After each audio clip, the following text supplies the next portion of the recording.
Jobs transformation maps will be key to helping employers customise jobs and prepare their workers. That's so as technology impacts different sectors in different ways. In an exclusive interview with CNA's Brandon Tenoto ahead of May Day, Manpower Minister Josephine Teo says the transformation won't be easy. 3 maps have been completed and there are 12 more to go. Minister, what will the future of work look like in a post-COVID world, and how should workers and employers view these changes? It differs from sector to sector, from job role to job role.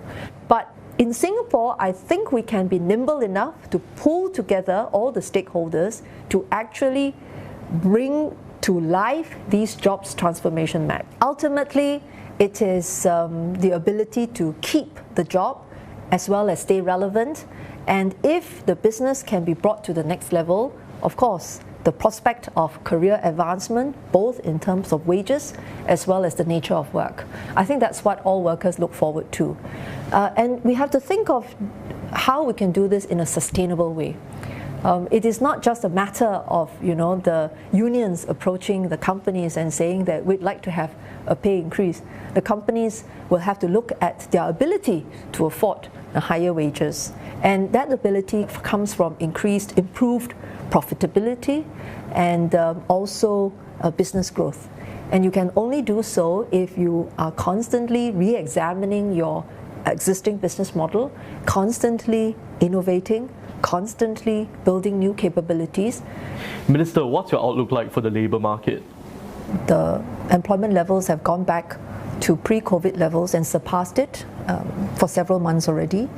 Unemployment rate has been coming down 4 months in a row. But I think looking ahead, it's best to expect some unevenness.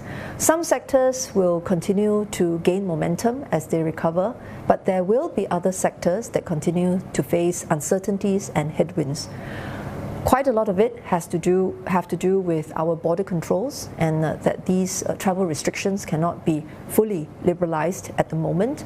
And so I think we will continue to monitor the situation and see how best to support the businesses as well as the workers in these sectors. And that's why we had the very strong scheme of the job support, but it has since September last year transited to the jobs growth incentive.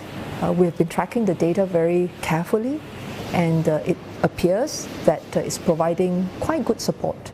In fact, figures from the Manpower Ministry show that 130,000 locals were hired by 27,000 firms in the first 3 months after the jobs growth incentive was launched. About 6 in 10 hired 2 locals each from September to November, double the number hired in the same period in 2019. Mrs. Teo also applauded the tripartite partners for its strong support to help employers prioritise saving jobs and keep the Singaporean core strong. Instead of expecting and exerting pressure on employers to do what they couldn't, unions decided to take a more proactive approach. Unions were prepared to consider where instances of even wage adjustments were needed. Unions were prepared to leverage on their own network of partners, create through the Jobs Security Council opportunities for displaced workers to move into. That's a very positive role that the unions played alongside with the employers. I would also say that there continues to be vulnerable groups, and tripartism is important to take this group to the next level. For example, our low-wage workers. Today, we see that the tripartite work group has already outlined, its plans, and within the next couple of months, I think we can look forward to a more detailed roadmap about what to expect for our lower wage workers.